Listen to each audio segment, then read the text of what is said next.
Hi everyone, it's Ella the Aviator here. I'm coming back to you after a bit of a break, seeing I was at ground school. Because of the outbreak of coronavirus, my exams have actually been postponed, so I'm making another video for you guys. And I thought this one could explain what to expect when you're at ground school. Okay, so I can't really give you a glimpse of every ground school because each one's different, but I can give you a bit of a insight into my experience. So initially, before I even had my first day, I was put in touch with everybody who's going to be on my course, which was lovely actually. It meant that we could all sort of get to know each other a bit better, organise who's going to live with who, because obviously that's something you have to sort out if you're going to be moving somewhere. A bit difficult when you don't know who you're speaking to and you've never met them before. But trust in the process, because everybody on my course was amazing and the people I ended up living with were also so lovely. So that worked out really well for me. And then normally most people sort of move down before you're an actual start date. They sort of move down a week before, a couple of days before. I certainly did, so I could sort of get settled and get used to my surroundings, meet my housemates who I'd never met, and do those sorts of admin things. And in doing that we also hosted a barbecue, so we'd all get to know each other before the actual day, and that was lovely. We all went out for a night out, which was a lot of fun. Lots of socialising with the courses ahead of us actually as well, because they used to go out a lot, and we'd go to the sort of the local pub that everybody would sort of mingle at, so we could go and meet people and get to know what the kind of vibe was there, so that was really useful.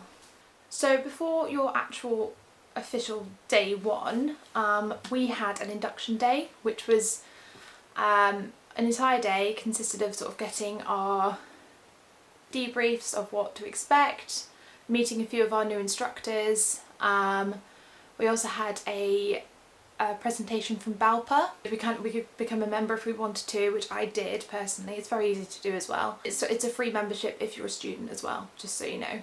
So if you are a student studying and want to be part of it, it's worth taking a look.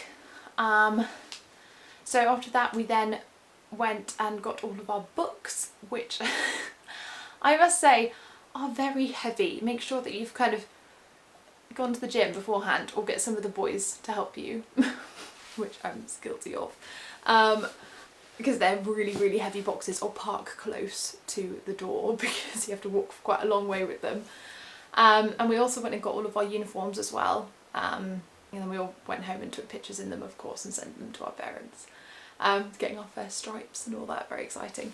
So that was kind of the induction day. Oh, we also had, really fun, a surprise test. I say surprise, we knew about it beforehand, but nobody really knew what we were going to have to be tested on. And it was kind of like a mix of the odd maths question, physics question. Weirdly enough, we never found the outcome of the results. Nobody knows how we all did. We have absolutely no idea. And I don't actually know what it was used for. People say it was for our seating plan, but our seating plan was already made beforehand because we went and saw the classroom. So I don't know, unless it's to get a feel for how we... I literally have no idea. So if that does happen to you, don't panic, because apparently it doesn't mean anything. Maybe it's just sort of a little initiation thing to get people a bit on edge, no idea. But don't worry about it if that is you, because I was rubbish. I know I was rubbish, trust me. I didn't need the results to know that, but don't worry. And then, so after we had our induction day, the first official school day started the following Monday. That was on the Friday. Started on Monday, and that's where our tale begins. So I won't sugarcoat it. Ground school is incredibly difficult. It takes an awful lot of work, a lot of patience, a lot of revision, the odd tears maybe, the odd minor breakdown, give or take. It's a lot to handle, a lot of work, especially if you're like me and you hadn't been in education for a while. So I'd sort of been working and then came back to doing something like this. It was a lot. It was a steep learning curve. There are quite a few people who are in my course who are in the same position, so it wasn't just me. And there were a few people straight out of A-levels and stuff who they were a bit more maybe geared to it. But everyone struggled in their own way. I will say if you're out of practice of revision, it will take you a little bit of time to figure out what works best for you revision wise. Everyone says when you first start ground school you'll try and take notes from every day, and you'll fail at doing that, and I can guarantee that that is correct. You won't be able to sum up everything in notes after the full day, because you have a full day of lessons. Ours was kind of from 9 till 4, an hour for 6 lessons, and it was a lot to be able to just go and consolidate all of those lessons, because the pace, oh my god, I can't tell you how fast it is. I thought that A-levels and things were quite tasking. This is a whole new level. So the pace is very, very quick, so you have to make sure that your consolidations are quite concise if you are going to try and do that. I found that answering the questions in sort of the back of the books that they give you and the online tools that they give you were enough at the beginning. I'm also personally a very visual learner, so anything that I didn't understand I put into a huge poster and put them on every single wall in the conservatory that I revised in. My poor housemates, I basically redecorated with revision notes. I'll show you a picture now. So I don't think a panorama will work, so you can listen to my voice as we go around the room. And I've lost the will to live. Not sure if you can tell from my voice. As you can see, that was what I turned our living space into. In terms of how much time you have to put into ground school, I would say everybody's different. You can't really set aside a specific amount of time you need to put in to be able to do well, because I know some people who are just complete brain boxes and didn't have to do constant revision all the time, and could just do a couple of questions and just their brain is a sponge and they just remembered everything. Congratulations if you're one of those people. I'm not. So I had to, I say I had to, I chose to work constantly, simply because this ground school and becoming a pilot is a really big deal to me, and it's a really big investment, and I didn't want to run the risk of failing anything or not being able to get through it, and I definitely didn't want to have a reason for that. I didn't want it to be, oh, I didn't work hard enough. So for me, I just put all my time and effort into it, and when I say that, I was doing, when it came towards the exam time, I was putting 13, 14-hour days of revision, which is not recommended. I'm not saying do that. You do not need to do that to pass. I'm just the extreme side of it. There are other people who are doing kind of 5-6 hours and did just as well as I did, if not better. So again, find what works for you and run with that. If you see somebody else doing loads more work but you're still getting the same grades, don't force yourself to do it. There's no point in that. Okay, so I definitely felt this when I first went to ground school. You will get inundated with information, mostly from other courses who are already a couple of levels ahead of you. So they'll be giving you feedback, they'll be giving you all the correct banks to use, who are the best teachers, and you're sat there going, oh my god, this is all going a million miles an hour. What are you saying to me? What do I need to know? How do I get hold of it? So don't worry, it does come with time. I remember that I was on a night out with a couple of guys from the courses ahead of me, and they were just telling me loads of information about golden feedback and using the Bristol Bank or ATPL questions or ATPL GS, and I was like, I don't know what any of these things are, but thank you. It does come with time. You do sort of, as you go along, figure out what everything is. So when I mentioned feedback, that is in particular for the ARSA exams that you'll be sitting. So some lovely people write up feedback from the exam that they've done. So you can then kind of go over what other people were asked a couple of exam sessions ahead of you, because you never know, there might be a similar topic or similar questions that come up. It's just really useful to go through that. And when I mentioned banks, they will be your lifesaver for the exams. They do have thousands of questions on there, but you will manage to get through most of them before your exam, amazingly. I'll link a couple of the ones below. I mean, no need to get them now. Wait until you're at ground school, because it won't make any sense anyway. but at least you can kind of know. And normally people, again in the courses ahead, will tell you which bank is the most similar to the exam, so you can kind of use that as a preparation tool. I definitely say when it came up to the last kind of week before my exam, that's all I was doing. I was just doing the question banks, as many as I could. Some of them have like the last 200 most recently seen in the UK and other countries, depending on where you are, which is really, really helpful. So I definitely utilise that. You do have to pay for them. So you don't want to be wasting money on one that isn't going to be utilised well, or isn't really representative of the exam you're going to be sitting. Make sure you pick one that's well used and is representative of what's coming up. So I thought I'd give you a few top tips on getting through ground school. Number one, make sure you utilise your instructors. They are fantastic, they want to help, they have the knowledge, they know everything, literally everything, they're amazing. So please go and ask them questions if you have them. They will make themselves available. If you're not in ground school, I'm sure they'll have emails, which they do for me, they always reply, and normally within the day. So make sure that you make the most of that resource, because they are there to help you. Number two, make the most of your course mates.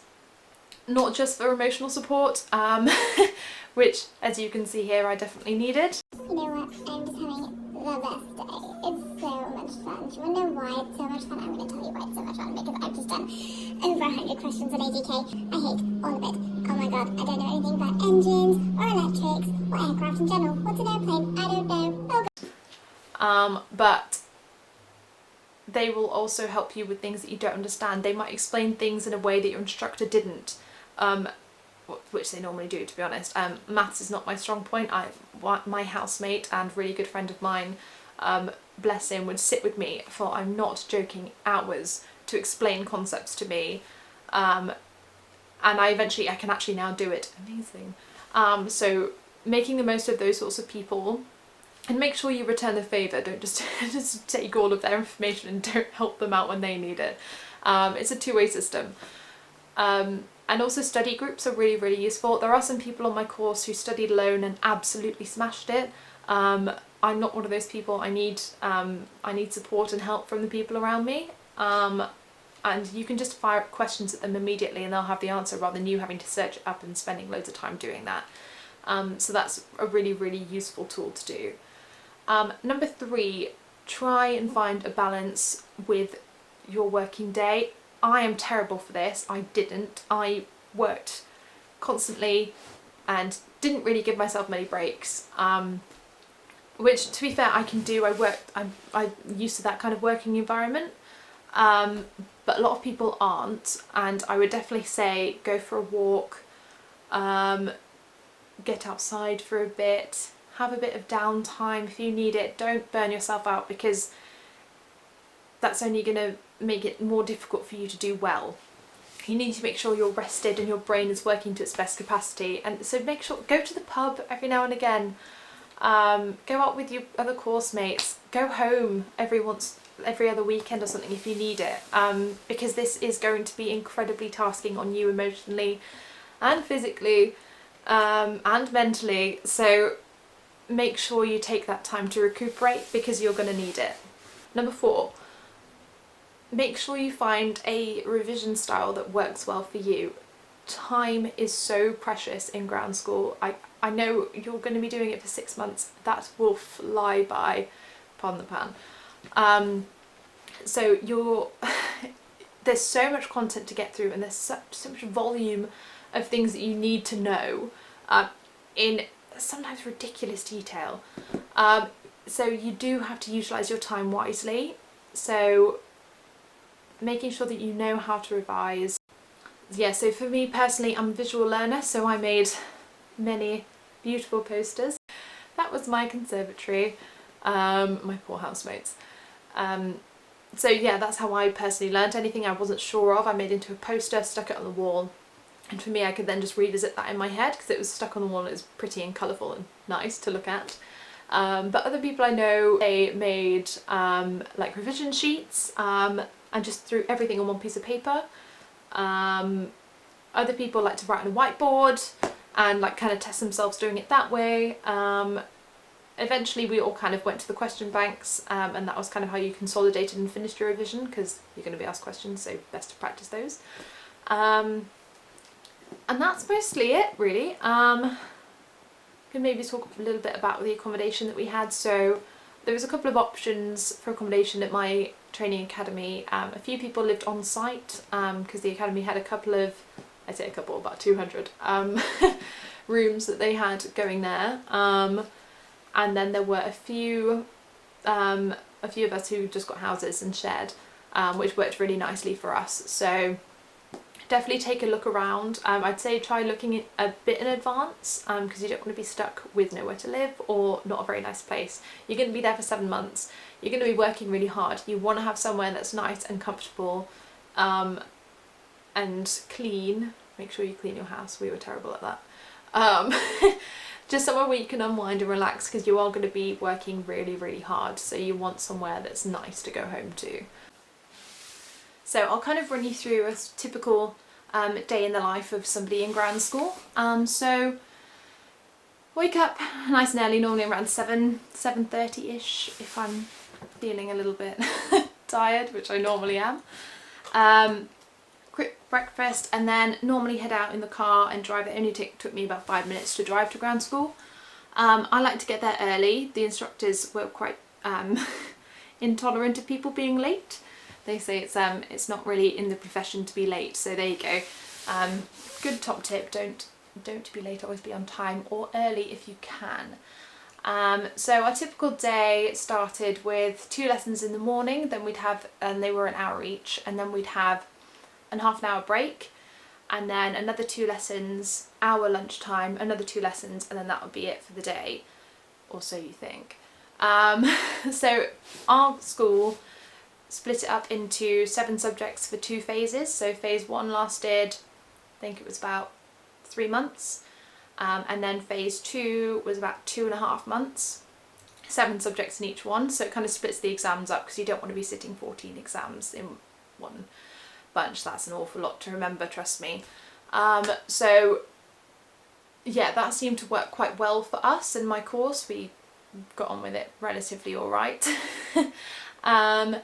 So yeah, and then you kind of, for us, we then also had to do online training, which you could either do in the school, so you could stay behind for a couple of hours and do your allocated time, because it's time, so you have to do a certain amount, and you have to do a certain amount of lessons online, with quizzes at the end, which you have to pass. Fun. And then you have, or you could do that at home. So I always went home because I like to do it in my pyjamas with a cup of tea, but other people stayed at school because they found it easier. Again, it's completely up to you what works for you and what you'd rather work with. And then after that, I would normally have dinner, chat with my housemates for a bit, and then normally do a few hours of revision and consolidation. So just going over what we've been through during that day, go over anything I'm not sure of, and normally do a couple of revision questions as well. So again, only speaking for my training academy, but our instructors were fantastic. They made themselves available all the time. They were in early before everyone else. I mean early. So if you wanted to go in before school started, they were there, they'd answer your questions. Lunchtime, break time, after school they even sometimes stayed later, and a lot of these guys are sort of older generations who had families and homes that wanted to go and have tea, but they'd stay for us and answer questions if we needed it, and help us with anything we needed. They are honestly, and I'm sure it's the same everywhere else, they are so dedicated. And a lot of these guys could have retired by now, but they do it because they love it and they want to mould the next generation of pilots, and they really care and are really interested in how we're all doing. So do utilise them. They're more than happy to help. That's the kind of level of dedication you get from them. So I think it's only fair to kind of mirror that back. If you want to get as much as you can out of ground school, definitely put a lot into it. Engage with them, ask questions during the lessons. If you're unsure, put your hand up and ask. Even if you think it sounds really stupid or they've just gone over it, ask, because it's, at the end of the day, you're putting a lot of money and a lot of time into this, and you want to get as much as you can out of it. So don't feel embarrassed. I've asked so many stupid questions, normally stuff they've just gone over, and I was too busy trying to write notes that I forgot what they just said. But don't worry, normally most of the class are thinking the same thing as well. So don't feel embarrassed about it. Just ask. You honestly, a couple of people will ask some silly questions at the beginning, and then it'll break the ice and everyone will be asking them. So don't worry if you're not the first, if you don't want to be the first one to put your hand up. Once you kind of get to know all of your course mates anyway, you'll all get used to the fact that some people are just going to ask silly questions, but it's fine. They're not silly, they're normally well needed, and I'm normally saying thank God they asked, because I wanted to ask that and didn't want to put my hand up. So it's good. It's a good thing, don't worry. So the final thing I will say about ground school is that it is so much fun. I've had an absolute blast. Yes, it's been hard work. Yes, I've had the odd minor breakdown. It's nothing really.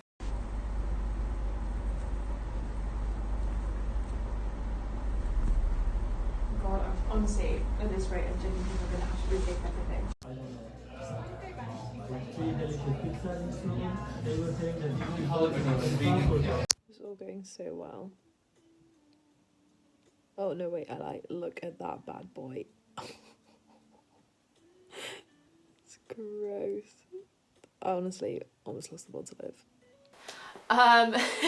But the thing is, because you're with so many wonderful people in such close proximity, you guys get to know each other really, really well. Like these people that I've been working with, I feel like I've known them for years, and I've literally only known them for 7 months. So it's a wonderful community of people, almost like kindred spirits. Like they really are the only ones who kind of understand what you're going through. You can try and explain it to your friends and family at home, but they'll be like, oh, it's just like A-levels. It's not like A-levels. It really is not like A-levels. I wish it was. Oh, the time I had during A-levels, if only I'd known. So the relationships you build here and the friendships that you make ground school what it is. And the instructors are so fantastic. They make every day enjoyable.